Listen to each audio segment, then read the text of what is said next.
係子晴啊。咁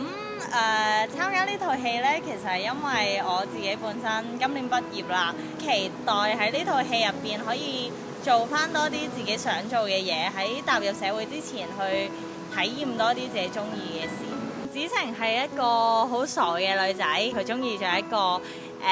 有女朋友嘅男仔，呢個男仔都唔會真正咁樣同佢一齊，而佢就